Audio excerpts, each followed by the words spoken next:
اور کبیرہ گناہ ہے جادو. لوگ اکثر یہ کہتے ہیں کہ فلاں نے کچھ کر دیا، فلاں نے کچھ کر دیا. ان میں اکثر تو ڈرامے بازی ہوتی ہے، کوئی کسی کو کچھ نہیں کرتا، لیکن 1000 میں کوئی ایک واقعہ ایسا ہوتا بھی ہے، جادو وادو کیا ہوا ہوتا ہے، اور یہ مرض عورتوں میں زیادہ ہے. پہلے میں تھوڑا سا یہ بتا دوں جادو کی حقیقت کیا ہے.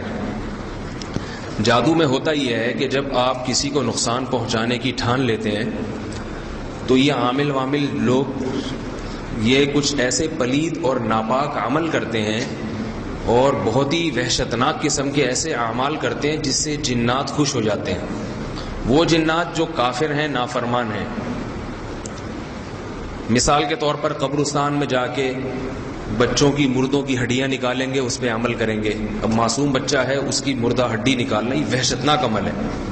اس سے جنات جو ہے نا، جو انسان کو نقصان پہنچانے والے جنات ہیں، جو کافر جنات ہیں، وہ الٹے اس قسم کے اعمال سے خوش ہوتے ہیں. کافر ہے، وہ نافرمان ہے، وہ تو جتنے الٹے عمل کریں گے جس سے خدا ناراض ہوگا تو شیطان اتنا ہی خوش ہوگا. یہ شیطانی کے چیلے ہوتے ہیں سارے جو انسان کو بہکاتا ہے.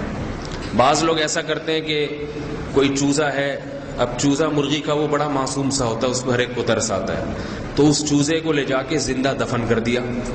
اس طریقے سے دفن کر دیا کہ نہ ہوا ہے نہ پانی ہے، اور وہ تڑپ تڑپ کے اندر مرتا ہے. تو اس سے بھی جنات خوش ہوتے ہیں. بعض الٹا قرآن پڑھ کے جادو کرتے ہیں. قرآن اللہ کی کتاب ہے، اس کو الٹا طریقے سے پڑھنا بہت بڑا کفر ہے. اور بھی ایسے ایسے گندے عملیات، گوبر کھانا، گوں کھانا، ایسے وحشتناک عمل جو دنیا میں یعنی انسانوں میں کافر بھی جو عمل نہیں کرتا، تو ایسے وحشتناک قسم کے عملیات جب کرتا ہے تو وہ جو ناپاک جنات ہیں وہ گندے عملیات سے خوش ہوتے ہیں. تو پھر ان کو یہ عامل لوگ جو جنات کو قابو میں رکھتے ہیں، ان کو پھر یہ لوگ کچھ ہدف دیتے ہیں کہ جاؤ فلاں کے ساتھ یوں کرو، فلاں کے ساتھ یوں کرو. یہ جادو صدیوں سے چلا آ رہا ہے، اس طرح کی حرکتیں کرنا اور اس سے پھر انسان کو تکلیف پہنچانا. قرآن مجید میں بھی اس کا تذکرہ ہے کہ بنی اسرائیل کو جب یہ فرق کرنا بنی اسرائیل کے لیے مشکل ہو گیا کہ معجزہ کیا ہے اور جادو کیا ہے. حضرت موسیٰ علیہ السلام کے دور میں جادوگروں نے بڑی ترقی کی ہے، تبھی ان کے جادو کا تذکرہ بھی آتا ہے. لاٹھی کو سانپ بنا دینا، رسیوں کو سانپ دکھا دینا، تو نظروں کا دھوکہ ہوتا ہے اس میں بہت زیادہ. تو اس وقت جو ہے اللہ رب العزت نے حضرت سلیمان علیہ السلام کے دور میں 2 فرشتے بھیجے، ہاروت اور ماروت. یہ بابل شہر میں بھیجے. ایک فرشتے کا نام تھا ہاروت، دوسرے کا نام تھا ماروت. ان فرشتوں نے آ کے یہودیوں کو جادو سکھایا، اور مقصد سکھانے کا یہ تھا تاکہ جب کوئی پیغمبر معجزہ لے کر آئے تو ان کو پتہ چل جائے کہ جادو کیا ہوتا ہے اور معجزہ کیا ہوتا ہے. معجزے میں تو حقیقت ہی بدل جاتی ہے نا کسی چیز کی. تو جادوگر تو پہچان لے گا کہ بھئی یہ تو شعبدے بازی ہے. اور یہ جیسے حضرت موسیٰ نے جب لاٹھی کو سانپ بنایا تو فرعون تو یہ کہہ رہا تھا جادو ہے، مگر جادوگروں نے کیا کہا کہ یہ جادو نہیں. فَأُلْقِيَ السَّحَرَةُ سُجَّدًا قَالُوا آمَنَّا بِرَبِّ الْعَالَمِينَ. فوراً جادوگر سجدے میں گر گئے. حالانکہ اس سے پہلے جادوگروں نے جو کرتب دکھایا تھا وہ بڑا زبردست تھا. ہزاروں جادوگروں نے رسی پھینکی، لاٹھیاں پھینکی، وہ سانپ بن کے حضرت موسیٰ کی طرف دوڑنے لگی. اور حضرت موسیٰ بھی ڈر گئے اس سے، کیونکہ حضرت موسیٰ تو جادوگر تھے نہیں، وہ حقیقت نہیں پہچان سکے. وہ سمجھے کہ یہ واقعی سانپ ہیں جو میری طرف دوڑتے ہوئے آ رہے ہیں. ڈر گئے، گھبرا گئے. اللہ فرماتے ہیں ہم نے موسیٰ کو کہا لا تخف، ڈر نہیں، القی ما فی یمینک، تیرے ہاتھ میں جو لاٹھی ہے نا دائیں ہاتھ میں، اس کو زمین پہ پھینک دے. انہوں نے جو لاٹھیاں پھینکی، رسیاں پھینکی ہزاروں جادوگروں نے. قرآن کہہ رہا ہے یخیل الیہ من سحرہم انہا تسعی. وہ دیکھنے والوں کو ایسا لگ رہا تھا کہ یہ رسیاں نہیں ہیں بلکہ سانپ ہیں. کیا مطلب لگ رہا تھا؟ حقیقت میں وہ سانپ نہیں بنی. جادوگر اتنا نہیں کرتا کہ ایسے سانپ بنانا شروع کر دے، تو وہ تو سونا بنا کے، چاندی بنا کے، پیسے بنا کے پتہ نہیں مارکیٹ میں کیا کیا پھینکنا شروع کر دے گا. جادوگر اکثر بیچارے ننگ دھڑنگ سے ہوتے ہیں. تو دکھا بہت کچھ سکتا ہے، وہ بنا نہیں سکتا، دکھا سکتا ہے. اور اسی سے غلط فہمیاں پھیلا کے لڑواتا بھی ہے. پھر وہ میاں بیوی میں لڑائیاں ڈلوا دیں گے اور بہت الٹے کام کر دیں گے. تو قرآن مجید میں ہے کہ ان کی رسیاں ایسے لگیں جیسے کہ یہ کیا ہیں؟ سانپ. حضرت موسیٰ جیسے پیغمبر کو بھی لگ رہی تھی کہ سانپ ہے، لیکن اللہ فرماتے ہیں ہم نے موسیٰ سے کہا کہ تیرے دائیں ہاتھ میں جو لاٹھی ہے اس کو زمین پہ پھینک دے. جب حضرت موسیٰ نے لاٹھی پھینکی تو حضرت موسیٰ کو بھی پتہ نہیں تھا کہ یہ لاٹھی واقعتاً اژدہا بن جائے گی. تو وہ جب اژدہا بنی ہے تو قرآن کے الفاظ یہ ہیں فَأُلْقِي، فا آتا ہے عربی میں فوراً کوئی کام ہو. جادوگر ایک سیکنڈ کے لیے بھی نہیں رکے، فوراً سجدے میں گر گئے اور کہنے لگے ہم موسیٰ کے رب پر ایمان لے آئے، یہ موسیٰ اللہ کا پیغمبر ہے، یہ جادوگر نہیں. تو وہ ایک سیکنڈ کے بھی کروڑویں حصے میں کیوں سمجھ گئے؟ اس لیے کہ وہ یہ جانتے تھے کہ بھئی یہ جادو کے زور سے دکھایا جا سکتا ہے، لاٹھی کو سانپ بنانا یہ خدا کی طاقت ہے، ایسا کوئی جادو آج تک ایجاد نہیں ہوا. کیونکہ ایسے تو ماہیتیں تبدیل کی جائیں نا، پھر تو کچھ کا کچھ کر دیا جائے. تو فوراً سجدے میں گر گئے. تو اللہ تعالیٰ نے بابل شہر میں ہاروت اور ماروت 2 فرشتوں کو بھیجا، کیونکہ بنی اسرائیل میں پیغمبروں کے سلسلے بہت تھے، ہزاروں پیغمبر آئے ہیں بنی اسرائیل میں. تو اللہ نے 2 فرشتے بھیجے تاکہ وہ فرشتے ان کو جادو کی حقیقت سکھائیں کہ دیکھو یہ ڈرامے ہوتے ہیں اس میں اور اس سے یوں ایسا ہوتا ہے. تو حقیقت یہ نہیں ہوتی، معجزہ جو ہے جب پیغمبر معجزہ لے کر آئیں تو تم اس کو پہچان جاؤ. تو قرآن مجید میں اللہ نے بتایا کہ یہودیوں نے اس کا صحیح استعمال کے بجائے غلط استعمال شروع کر دیا. ایک فن ہاتھ میں آ گیا نا، جیسے کسی کو باپ اپنے بیٹے کو سمجھا دے بیٹا یہ چرس ہے، کہیں ایسا نہ ہو سگریٹ میں رکھ کے کبھی کوئی پلا دے، مزہ تو بہت آئے گا مگر یہ دور رہنے کے لیے بتا رہا ہوں میں. تو بچے نے کیا کیا، پہلے تو پتہ نہیں تھا، پتہ چل گیا، اب سٹے لگانا شروع کر دیے. تو بڑی مزے کی چیز ہے. حالانکہ وہ اس لیے بتا رہا ہے کہ لوگ پڑوس میں سارے چرسی ہیں، کہیں کوئی یہ غلطی سے پاؤڈر ملا کے تمہیں پلا نہ دے. بچے نے بجائے فائدہ اٹھانے کے پاؤڈر ہی بن گیا تھوڑے دنوں میں. صحیح ہے، خود وہ چرس پی رہا ہے. تو اب کیا ہے، یہودیوں نے کیا کرنا شروع کیا؟ اللہ قرآن مجید میں فرماتے ہیں فَيَتَعَلَّمُونَ مِنْهُمَا مَا يَضُرُّهُمْ وَلَا يَنْفَعُهُمْ. نقصان کی چیزیں سیکھنا شروع کر دی، فائدے کی چیزیں نہیں سیکھی. دنیا کی محبت تھی. اور یفرقون به بین المرء وزوجہ، اور پھر طلاقیں دلوانا شروع کر دی میاں بیوی میں، فساد مچانا شروع کر دی. جادو کرتے تھے شوہر پر بیوی پر، غلط فہمیاں پھیلاتے تھے ان کے درمیان اور آپس میں طلاقیں دلوا کے خوش ہوتے تھے. تخریبی آدمی کو تخریبی کاموں میں زیادہ مزہ آتا ہے. تو اس سے پھر یہودیوں میں جادو کا جو فن ہے نا وہ بہت زیادہ ترقی کیا. آج بھی پوری دنیا میں سب سے زیادہ جادو میں جو آگے جو قوم ہے وہ یہودی ہے، سب سے زیادہ. تو اسلام نے اس کو حرام قرار دیا، جادو ٹونے کو بالکل پابندی لگا دی اس پر. قرآن مجید میں اللہ کا ارشاد ہے وَلَقَدْ عَلِمُوا لَمَنِ اشْتَرَاهُ مَا لَهُ فِي الْآخِرَةِ مِنْ خَلَاقٍ، کہ جو بھی اس کام میں مبتلا ہوگا، جادو ٹونے میں پڑے گا، آخرت میں اس کے لیے ذرہ برابر بھی حصہ نہیں ہے، کچھ بھی نہیں. آخرت مَا لَهُ فِي الْآخِرَةِ من میں من تاکید کے لیے کہ ذرا بھی حصہ نہیں، خلاق میں تنوین تاکید کے لیے کہ ذرہ برابر کچھ بھی آخرت میں حصہ نہیں ہے. بالکل کوئی نعمت اس کو آخرت میں نہیں ملے گی. ہر قسم کی نعمتوں سے آخرت میں محروم ہو جائے گا جو جادو ٹونے کرتا ہے. عورتیں یہ کام زیادہ کرتی ہیں. تبھی جو سورہ فلق میں اللہ نے آیات نازل کی کہ نبی علیہ السلام کو سکھائی کہ یہ پڑھا کریں، اپنے اوپر دم کیا کریں. وہ کیا ہے، وَمِن شَرِّ النَّفَّاثَاتِ فِي الْعُقَدِ، ان عورتوں سے پناہ مانگتا ہوں جو رسیوں میں گرہ لگاتی ہیں اور اس پہ دم کرتی ہیں. جادو میں یہ بھی ہوتا ہے، رسیوں میں گرہ لگا لگا کے اس پہ دم کیے جاتے ہیں. تو ان عورتوں سے پناہ مانگتا ہوں. سوال پیدا ہوتا ہے کہ وہ تو مرد بھی کرے تو یہی حکم ہے، لیکن یہ کام عورتیں زیادہ کرتی ہیں، اس لیے عورتوں کا تذکرہ فرمایا. تو ایک وعید اس پر کیا ہے کہ قرآن مجید میں ہے کہ جو بھی جادو کرے گا، چاہے اچھی نیت سے ہو چاہے بری نیت سے، اسلام میں جادو حرام ہے، تو آخرت میں اس کا ذرہ برابر بھی حصہ نہیں ہے، کچھ بھی نہیں ملے گا آخرت میں. رسول اللہ صلی اللہ علیہ وسلم نے فرمایا، صحیح حدیث ہے، اجتنبوا السبع الموبقات، 7 ایسے گناہوں سے بچو جو انسان کو برباد کر دیتے ہیں، ہلاک کر دیتے ہیں. ان 7 گناہوں میں آپ نے نماز چھوڑنے کا، شرک کا ذکر کے ساتھ آپ نے جادو کا ذکر بھی کیا کہ جو شخص جادو کرے گا یا عورت جادو کرے گی تو یہ جادو دوسرے کو بعد میں ہلاک کرے گا، اس کا بیڑا پہلے غرق کر دے گا، اس کو پہلے ہلاک کر دے. حضرت عمر رضی اللہ تعالی عنہ کا قانون تھا کہ کہیں بھی جادوگر کا پتہ چل جاتا ہے کوئی جادو کرنے والا مرد ہے یا عورت. یہ جو عامل جیسے آج کل قبرستانوں میں بیٹھے ہوتے ہیں, سنا ہے ٹی وی چینل والے ان کو نکال کے عاملوں کو دکھا رہے ہیں کہ وہاں بیٹھا ہوا ہے قبر کے اندر چلا کاٹ رہا ہے بیٹھ کے, اس طرح کے پتہ نہیں عجیب. تو حضرت ٹی وی چینل والے تو اس کو اخبار میں لا کے اور تھوڑا سا پروٹوکول دے دیتے ہیں, لیکن حضرت عمر کو کہیں پتہ چلتا تھا کہ جادوگر ہے یا عورت ہے اس کی گردن اڑا دیتے تھے. اسلام میں قانون بھی یہی ہے کہ جادوگر کی سزا کیا ہے, اس کی گردن اڑا دی جائے, قتل ہے اس کی سزا, کیونکہ بہت بڑا جرم ہے, کبیرہ گناہ ہے.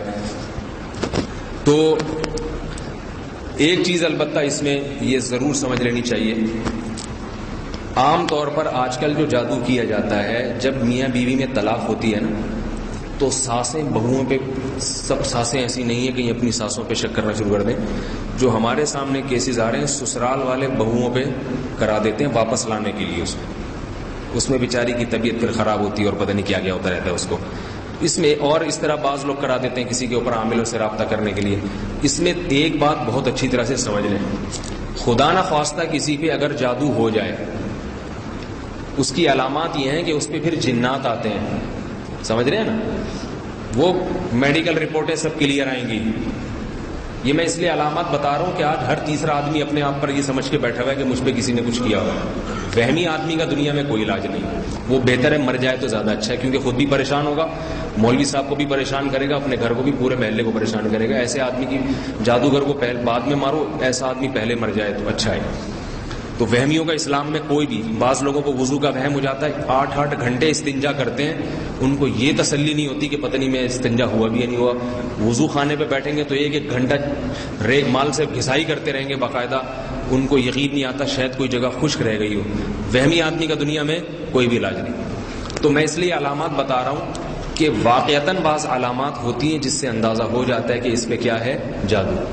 ایک دم دورہ پڑے گا, آنکھیں تبدیل اور الٹی سیدھی باتیں شروع کر دے گا, ٹھیک ہے نا. میڈیکل رپورٹ بالکل کلیئر ہوگی اس کی, نہ دماغی توازن خراب ہوگا نہ کوئی اور, تڑپنے لگے گا. وہ اللہ نہ کرے, اللہ سب کو بچائے, جس کے گھر میں ہوتا ہے اس کو پھر اندازہ ہو جاتا ہے. اور پھر اس کا علاج کیا ہے؟ پہلی بات, جادو کا اثر ہر ایک پر نہیں ہوتا, یہ ذہن میں رکھیں. لوگ کہتے ہیں کہ محمد صلی اللہ علیہ وسلم پہ جادو کا اثر ہو گیا تھا تو پھر ہم اور آپ پہ کیوں نہیں ہو سکتا؟ تو یاد رکھیے, نبی صلی اللہ علیہ وسلم پہ جو جادو کا اثر ہوا تھا وہ اس لیے ہوا تھا کہ یہودی آپ کو جادوگر کہتے تھے. یہودیوں نے بہت طاقتور جادو کیا آپ پر. اگر آپ پہ اثر نہ ہوتا تو یہودی کہتے دیکھو یہ جادوگر ہے, اس نے توڑ کر لیا ہے. تو اس لیے اللہ نے آپ صلی اللہ علیہ وسلم پہ تھوڑا سا اثر ہونے دیا, بہت معمولی سا اثر ہوا تھا, اس لیے ہونے دیا تاکہ یہودی آپ کو بشر سمجھیں اور جادوگر نہ سمجھیں. تبھی اس کے بعد یہودیوں کو یقین ہو گیا کہ یہ جادوگر نہیں. لیکن ایسے ہر ایک پر جادو ہو نہیں جاتا. سوال پیدا ہوتا ہے کہ ابو بکر رضی اللہ عنہ پہ کیوں اثر نہیں ہوا جادو کا, حضرت عمر پہ کیوں نہیں ہوا, حضرت عثمان پہ کیوں نہیں ہوا, حضرت علی پہ کیوں نہیں ہوا. تو جادو اگر ایسے بچوں کا کھیل ہوتا ہے نا, جدھر بیٹھ کے ہڈی وڈی اٹھا دی, دفنا دی, فلاں کا نام لکھ کے تعویذ لکھ کے دفن کر دیا, تو میں سب سے پہلے زرداری پہ کرواتا یہ کام. سمجھ میں آ رہی ہے نا بات؟ سب سے پہلے میں جادو حرام ہے, میں کرواتا نہیں, لیکن عاملوں کو مشورہ دیتا تم نے گناہ کرنا ہی ہے تو بھائی گناہ میں کوئی ثواب کا کام بھی کر لو, صحیح ہے نا. تو اتنے آرام سے نہیں ہوتا کہ جس پہ چاہو جب چاہو ہو جائے. یہ بہت مشکل کام ہے جادو کا اثر کسی پہ ڈال دینا, بچوں کا کھیل نہیں ہے. تو لوگ ڈر جاتے ہیں ذرا ذرا سی بات پہ, کہیں تعویذ نکل آیا تو پتہ نہیں کسی نے کچھ کر تو نہیں دیا. تو اتنے آرام سے کوئی کسی پہ کچھ بھی نہیں کر سکتا. جنات بھی ایسے ہیں جیسے ٹارگٹ کلر. تو ٹارگٹ کلر جو ہے نا, ایسے نہیں کہ جس کو بھی 50 روپے پکڑاؤ, جس کو چاہو جاؤ گے مروا دو. وہ ٹارگٹ کلر بولے گا کیوں بھائی, کیوں بول رہے ہیں مجھے, کیوں ماروں, وہ بھی 100 دفعہ سوچے گا. تو جیسے انسانوں میں ٹارگٹ کلر ہوتے ہیں, ان سے تعلقات بھی ہوں, اور پھر جس کو مارا جا رہا ہے وہ کس کیٹیگری کا آدمی ہے, اس کے اپنے بھی تعلقات تو نہیں ہے کہیں. تو ایسی جنات بھی ہر ایک پر ہاتھ نہیں ڈالتے, 100 دفعہ سوچتے ہیں. دوسری بات پہلا یہ نمبر لگا کے یاد رکھیں جادو کے بارے میں بہت اہم معلومات دے رہا ہوں آپ کو. یار بھائی چینل سمجھیں آپ کے, ابھی آپ کو پروگرام پیش کیا جا رہا ہے, ٹھیک ہے نا. لوگ اس لیے چینل تو بڑے شوق سے دیکھتے ہیں, مولوی صاحب کی باتیں شوق سے نہیں سنتے. پہلی بات, جس ہر ایک پر جادو کا اثر ہوتا نہیں ہے, سمجھ آئی نا بات. تو آپ اپنے آپ پر اللہ پہ توکل کریں اور آپ اس میں اپنے آپ کو داخل کر لیں کہ جن میں اثر نہیں ہوتا. ایک دفعہ ہمت کر لیں گے مجھ پہ نہیں ہوتا تو انشاءاللہ پھر نہیں ہوگا, کیونکہ جو اللہ پہ اعتماد اور توکل کرتے ہیں ان پہ نہیں ہوتا جادو کا اثر. بہت مشکل ہوتا ہے جادو. دوسری بات یہ کہ اگر کسی نے جادو کا اثر کروایا تو جتنا وہ کروا رہا ہے ضروری نہیں کہ اتنا ہی ہو. وہ 100% کروائے گا تو ممکن ہے 1% ہو جائے آپ کے اوپر, 2% ہو جائے. وہ مارنے کے لیے کروا رہا ہے تو ممکن ہے آپ کو تھوڑا سا سر میں درد شروع ہو جائے, وہ اس سے زیادہ نہیں. جتنا چاہتا ہے اتنا ہوتا نہیں ہے. تیسری بات یہ کہ جو قوم کے رہبر ہوتے ہیں, مقتدا ہوتے ہیں, گھر کے سربراہ ہوتے ہیں, عام طور پہ ان پہ نہیں ہوتا. سمجھ آ رہی ہے نا بات, ان پہ مشہور شخصیتوں پہ نہیں ہوتا. تو بہت ساری اس میں رکاوٹیں ہیں جادو ہونے میں, آسان نہیں ہے یہ. تو اس لیے آپ لوگ ماشاءاللہ نماز پڑھنے آتے ہیں, گھروں میں جایا کریں. کسی نے کوئی تعویذ رکھنا ہو, مسور کی دال پھینکنی ہو, کہے پھینک کے چلا جائے, انشاءاللہ کچھ نہیں ہوگا. سمجھ میں آ رہی ہے نا بات. لوگ دیکھتے ہیں نا گھر کے باہر منڈیر پہ مسور کی دال پڑی ہوئی, ڈر جاتے ہیں, یار اللہ خیر کرے, پتہ نہیں کسی نے کچھ کرور تو نہیں دیا, کہیں خون کی چھینٹیں نظر آ گئیں. تو ڈرنے کی ضرورت نہیں ہے, کچھ بھی نہیں ہوتا. چھینٹیں میٹیں ایسی نہیں ڈریں گے تو جو تھوڑا بہت اثر ہو رہا تھا وہ بھی ختم ہو جائے گا. گھبرانا شروع کر دیا, کانپنا ہائے ہائے ہو, تو پھر جنات بصیرہ ڈالتے ہیں, بولتے ہیں یہ بندہ ڈرتا ہے, ادھر اس کو پریشان کرو. وہ تو خوش ہوتے ہیں انسان کو چھیڑو ہی نہیں. جیسے بچوں کی چڑ ہوتی ہے نا, کوئی موٹا ہوگا تو اس کو آپ نے ایک دفعہ کہتے ہیں نا موٹا موٹا, تو وہ غصہ ہوتا ہے, تو پھر بچے اور چھیڑتے ہیں اس کو. وہ جتنا اس کا منہ نیلا پیلا گلابی ہوگا نا غصے سے, بچے کہتے ہیں ہم تو چاہتے ہی یہی تھے. پھر وہ غصے میں کہے گا کہ بھائی تم مجھے موٹا موٹا کہہ رہے ہو, دیکھ نہیں رہا مجھے کتنا غصہ آ رہا ہے. تو وہ کہیں گے بھائی اسی لیے تو کہہ رہے ہیں. اور اگر بچوں نے کسی کو کہہ دیا موٹا موٹا, وہ کہہ رہے ہیں ہاں ہوں میں, کیا کر لے گا بھائی, آدھا لڑکے دے گا, ایک چمڑ لگاؤں گا تیرے. پھر وہ کہہ رہے ہیں موٹا موٹا, یہ خوش ہو رہا ہے, بولو بھائی اللہ نے موٹا بنایا تو کیا ہوگا. بچے تھوڑے دن میں کیا کرتے ہیں, اس کو تو چھیڑنے کا فائدہ ہی نہیں ہے. بیائی نہیں, یہی حالت 100% جنات کی ہے. جنات جب کسی گھر میں بسیرا کرتے ہیں تو پہلے چھیڑخانیاں کرتے ہیں. اگر آپ چھڑ گئے نا تو سمجھو یہ پھر مزید چھیڑے گا. آپ پھر اور چھڑے تو اور چھیڑے گا. یہ چھڑ کے آپ تھک جاؤ گے, وہ چھیڑنے سے نہیں تھکتا. تو بڑی مفید معلومات دے رہا ہوں. اگر 1 کروڑ روپے بھی آپ مجھے اس کے ادا کریں کم ہے, یہ جو آپ کو معلومات دے رہا ہوں. تو آپ چھڑو نہیں, بولا جو تھوڑی بہت چھیڑخانی کر رہا ہے کرنے دو. تھوڑے دن میں خود ہی تھک ہار کے جنات وہاں سے بسیرا ختم کر دے. اور ایک بات آپ کو اللہ کا واسطہ دے کے کہہ رہا ہوں, اللہ کا واسطہ, کسی کے گھر میں خدا نخواستہ جن بھوت چڑیل نام کی کوئی چیز آ جائے, کسی عامل کے پاس ہرگز نہ جاؤ. چاہے عامل دیوبندی ہو, چاہے بریلوی ہو, چاہے تبلیغی ہو, چاہے مجاہد ہو, چاہے کسی بزرگ کا خلیفہ ہو. یہ دماغ میں اچھی طرح بات ڈال دیں, کسی کے پاس علاج کے لیے نہ جائیں.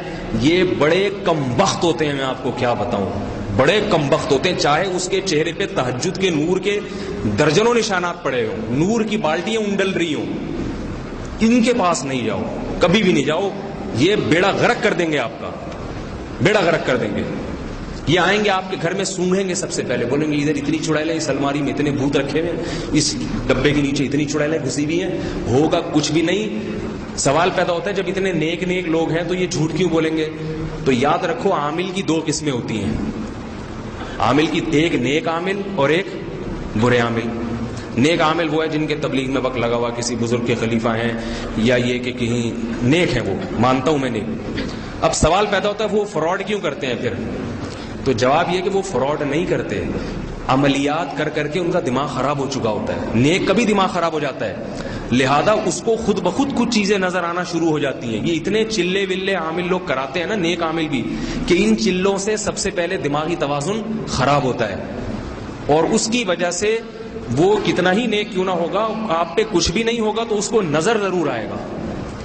آپ کو یقین نہیں آتا تو آپ کسی صحت مند آدمی کو لے جائیں جس کو کچھ بھی نہ ہو, 2-4 صحت مند کو لے جائیں تو وہ ایک آدھ پہ نکال کے رکھ دے گا, اس پہ بھی جن چڑھے ہوئے, حالانکہ وہ بالکل فٹ فاٹ ہوگا. تو اس سے پتہ چلتا ہے کہ ان سب کا دماغی توازن عملیات کر کر کے, میں آپ کو نام نہیں لینا چاہ رہا, میرے اپنے خاندان کے لوگ ہیں جن کا دماغی توازن خراب ہوا ہے, بڑے قریبی رشتے ہیں میرے ان سے, حالانکہ مجھے پتا ہے وہ جھوٹے نہیں ہیں, بڑے نیک ہیں, مگر عملیات کر کر کے دماغی توازن خراب ہو گیا. اب وہ کچھ نہ کچھ بیٹھے ہوئے, ان کو نہیں, اس پہ مجھے بھی کہہ دیا تھا جن نے آپ پہ, چماٹ ماروں گا مجھ پہ جن نکال کے دکھا دو.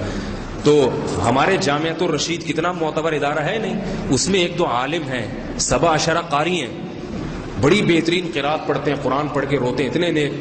وہ ایک دن کہہ رہے تھے, چونکہ عملیات شروع کر دیے, تو دماغ خراب ہو گیا. دماغ تو کسی کا بھی خراب ہو سکتا ہے جب آپ بیٹھا ہر وقت چلے کاٹ رہا ہے بیٹھ کے. تو دماغ تو آپ کو پتہ ہے ایک محدود صلاحیت ہوتی ہے دماغ کی. تو وہ کہنے لگے کہ جی یہ میں نے 10 لاکھ جنات اپنے ہاتھ سے جلائے. میں جامعۃ الرشید کا حوالہ اس لیے دے رہا ہوں کہ وہ میری مادر علمی ہے, میرا اپنا ادارہ ہے. تو جب میں اپنے ادارے کو معاف نہیں کر رہا تو پھر کسی اور کو کہاں سے معاف کروں گا میں. یہ معصبیت کی بات نہیں کر رہا, اپنے کو نہیں چھوڑ رہا میں. تو اتنے زبردست قاری ہیں, ابھی بھی استاذ ہیں, پڑھا رہے ہیں وہاں پہ, بڑے نیک ہیں. تو ایک دن کہہ رہے میں نے 10 لاکھ جنات اپنے ہاتھ سے جلائے ہیں.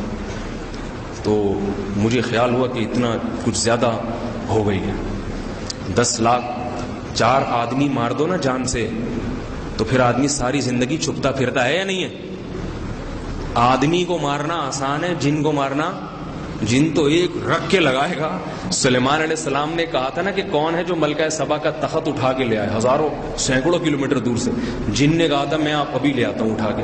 تو جن تو وہ چیز ہے جو اٹھا کے تخت کہاں سے کہاں اٹھا کے لے آئے. جن کو مارنا آسان کام ہے, 1 بھی نہیں, 2 بھی نہیں, 3 بھی نہیں, 10 لاکھ مار دیے. جن چھوڑے گا کیا؟ ایک صحابی کو جن نے قتل کر دیا تھا, ان صحابی نے غلطی سے سانپ مار دیا تھا. وہ سانپ اصل میں جن تھا جو سانپ کی شکل میں آیا ہوا تھا. تو وہ صحابی نے جب سانپ کو مارا ہے تو ان کی زوجہ کہتی ہے مجھے نہیں پتا کہ پہلے سانپ مارا یا میرے شوہر کا انتقال پہلے ہوا ہے. جنات کو قتل کرنا آسان نہیں. تو یہ چھوڑو بن جاتے ہیں. تو چھوڑو یہ جھوٹ نہیں ہوتے, یہ ان بیچاروں کو لگ ایسا رہا ہوتا ہے. تو اس لیے آپ کو اللہ کا واسطہ دے کے کہہ رہا ہوں کہ کسی کے پاس علاج کے لیے نہ جائیں. پھر سوال پیدا ہوتا کریں کیا؟ کسی نے جادو ٹونا کر دیا ہو گیا تو کریں کیا؟ بہت آسان ہے, آپ کو میں نسخہ بتا دیتا ہوں. آیت الکرسی پڑھیں, پانی پہ دم کر کے چھینٹے ماریں مریض پہ, ٹھیک ہے نا. جتنا فائدہ کسی عامل کو چھینٹے مروانے کا ہوگا نا, اتنا ہی آپ کی چھینٹ میں بھی انشاءاللہ اللہ کا کلام ہے, جہاں سے بھی پڑھا جائے فائدہ ہوتا ہے. سورہ فلق سورہ ناس پڑھ کے چھینٹ مار دیں, اور 2 چند آیتیں ہیں. اگر آپ یہ سمجھتے ہیں کہ نہیں میری پھونک میں اتنا دم نہیں ہوگا تو کسی نیک آدمی سے پھونک مروا دیں. کوئی پروفیشنل نہ ہو, کوئی بھی نیک آدمی گلی محلے میں, حاجی صاحب حج کر کے آئے, حاجی صاحب آپ ابھی تازہ آپ کے سارے پچھلے, ابھی آپ نئے سرے سے گناہ شروع کریں گے, اب تک تو کہ معاف ہو گئے, پلیز یہ بوتل ہے اس میں ذرا پھونک مار دیں آپ آیت الکرسی پڑھ کے, تو پانی کی چھینٹ منہ پہ ماریں, مریض کو فائدہ ہوگا.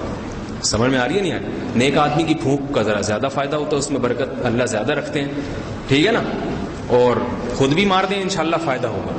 چھینٹے ماریں, اس پہ دم کریں. آیت الکرسی ہے, سورہ فاتحہ ہے, حدیث میں آتا ہے سورہ فاتحہ میں اللہ نے شفا رکھی ہے, رقیہ ہے.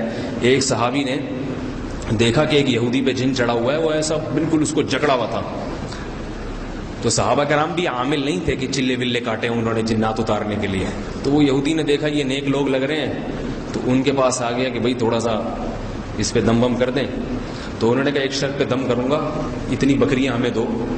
صحابی نے کہا, کیونکہ وہ صحابہ کا قافلہ گزر رہا تھا, کھانے پینے کا کچھ تھا نہیں, ایک شرط پہ دم کروں گا, اتنی بکریاں چاہیے. تو یہودی نے کہا ٹھیک ہے جی, ہم آپ کو ریوڑ دے دیں گے, اتنا آپ دم کریں, اس کو فائدہ ہو جائے. ان صحابی نے سورہ فاتحہ پڑھ کے دم کرنا شروع کیا, پھونکے مارتے تھے, اور اس کا جسم ایسے کھلتا تھا جیسے کوئی رسی ایک ایک کر کے بل کھولے جا رہے ہو رسی. تو بعد میں جب یہ لشکر نبی کے صلی اللہ علیہ وسلم کے پاس آیا تو ان صحابی نے اپنا یہ واقعہ بیان کیا. تو آپ علیہ السلام نے فرمایا کہ تمہیں کس نے بتایا کہ فاتحہ رقیہ ہے, اس میں اللہ نے شفا رکھی. یعنی ان صحابی کو بھی پتہ نہیں تھا, انہوں نے اندازے سے سورہ فاتحہ پڑھ کے دم کیا, وہ بھی کوئی پروفیشنل نہیں تھے. تو دیکھو کیونکہ صحابی اس طرح سے اس پہ اجرت لینا بھی جائز ہے, اس طرح سے لینا جائز ہے. اپنے آپ کو یہ نہ بتایا کہ میں پروفیشنل, میں نے چلے کاٹے میں. آج کل جو عامل لوگ تعویذ گنڈوں پہ اجرت لے رہے ہیں, یہ شو کر کے کہ ہمیں یہ فن آتا ہے, ہم نے چلے کاٹے میں اور ہم جانتے ہیں تم نہیں جانتے. تو یہ اس لیے دھوکہ دے کے اجرت لے رہے ہیں. اگر کوئی ویسے ہی دم کرنے کی اجرت لیتا ہے کہ بھائی میرا ٹائم لگتا ہے, میرے پاس پھونکیں بھی ضائع ہوتی ہیں, پھیپڑے میں ظاہر ہے پھونک لگنے میں بھی آدمی کی توانائی خرچ ہوتی ہے. ایک دفعہ حضرت حکیم اختر صاحب تھے, وہ بنگلہ دیش گئے بیانات کے لیے, تو وہاں بنگالی لوگ سارے بوتلیں لے کے لائن لگا کے کھڑے ہیں پھونک مارنے کے لیے نا. حضرت آپ بزرگ ہیں, پھونک مار دیں بوتل, پھر وہ گھر جا کے پانی پیئیں گے. وہ بیچارے پھونک مار مار کے تھک گئے. ختم قرآن پہ یہاں لائن لگی ہوتی ہے بوتلوں کی پھونکوں کے لیے. ایک تو آدمی کی پھونک ویسے ہی نکل چکی ہوتی ہے 30 پارے پڑھ کے, اوپر سے بوتلوں میں پھونک مارے وہ, تو پھونک کے لیے بھی تو کچھ اندر توانائی چاہیے نا. تو وہ حضرت حکیم اختر صاحب دامت برکاتہم لائن لگی ہوئی پھونکوں کے لیے, تو وہ تھک گئے بیچارے, بزرگ بھی تھے. تو انہوں نے لاؤڈ اسپیکر ہاتھ میں لیا, کہا سب اسپیکر کی طرف اپنی بوتلوں کا رخ کر دیں, ٹھیک ہے, ایک زور کا پھونکا ماروں گا تو وہ ہول سیل کے حساب سے پھونک جو ہے نا تمام بوتلوں میں پہنچ جائے گی. تو اگر کوئی پھونک کے پیسے لیتا ہے بھائی ٹھیک ہے، تو وہ جائز ہے، اس میں کوئی حرج نہیں ہے. لیکن آج کل جو یہ دھوکے دے دے کے پیسے لیے جا رہے ہیں کہ ہمیں یہ آتا ہے، یہ غلط. تو بھائی خیال کریں گے نہیں کریں گے؟ جا کے بس دم کریں مریض کو، اس سے آہستہ آہستہ دیر سے فائدہ ہوگا لیکن ہوگا ضرور. اور اگر عامل کے پاس چلے گئے پھر موت تک ٹھیک نہیں ہوگا، یہ میں لکھ کے دے دوں. وقتی فائدہ ہوگا، اس کے بعد ساری زندگی کے لیے پھنس جاؤ گے. جو لوگ اپنے گھروں میں جنات کو بھگانے کے لیے عاملوں کے پاس گئے، عامل آ کے ڈرامے بازیاں بہت کرے گا، ایسے ناک منہ سونگے گا ادھر اتنے، اور 2-4 دکھا بھی دے گا، بندر کے پنجے دکھا دے گا، بلیوں کے پنجے دکھائے گا، دیکھو دیوار پہ یہ جن بھاگتے ہوئے، بلیاں نظر آئیں گی، جنات نظر آئیں گے بھاگتے ہوئے، سب ڈرامے بازی ہوگی، نظر کا دھوکہ ہو. نظر کے ایسے ایسے دھوکے ہوتے ہیں کہ آپ تصور نہیں کر سکتے. تو اس لیے جو اللہ نے تو طریقہ بتایا، جو نبی نے بتایا، بس اس پر اکتفا کریں، انشاءاللہ اس سے فائدہ ہوگا. اور ایک بات یہ، جادو ٹونے اور جنات سے بچنے کے لیے گھروں کو پاک صاف رکھا جائے. جاندار کی تصاویر نہ ہو گھروں میں، ہر وقت ٹیلی ویژن پہ بیہودہ چیزیں چلتی رہتی ہیں. اور گھروں میں آج کل عورتیں جو ہے وہ خواتین بچے گھر میں پیشاب کرتے ہیں، پاکی طہارت کا خیال ہی نہیں ہے.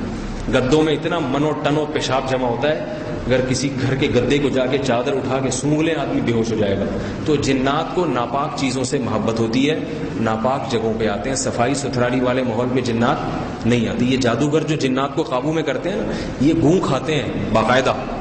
یہ ایسے پکڑائی میں آتے ہیں کہ ایک دفعہ ایک جادوگر کا لانڈی میں پھڈا ہو گیا دوسرے جادوگر سے، کسی صاحب نے بتایا، تو وہ اس سے غصے میں لڑائی میں کہہ رہا ہے کہ ابھی تو آدھا کلو گوں کھاتا ہے، میں 1-1 کلو کھا جاتا ہوں، تو میرے سے بات کر رہا ہے. تو یہ بعض دفعہ پھڈے میں آدمی راز اگل دیتا ہے نا سارے اپنے. تو گھروں میں پاکی کا ماحول ہو، پیشاب پخانہ ان چیزوں سے طہارت کا ہو، اور خواتین خاص طور پہ اس کا خیال کریں تو انشاءاللہ ان چیزوں سے حفاظت رہے گی. بہرحال جادوگر جو ہے نا، عورتیں جو جا کے جادو کروا رہی ہیں مختلف طریقوں سے، اس سے خواتین کو بچانا چاہیے. اللہ نے کیا فرمایا؟ ما لہ فی الآخرۃ من خلاق، آخرت میں ایسے لوگوں کا کوئی بھی حصہ نہیں ہو. اللہ تعالیٰ سمجھنے کی، عمل کی توفیق عطا فرمائے.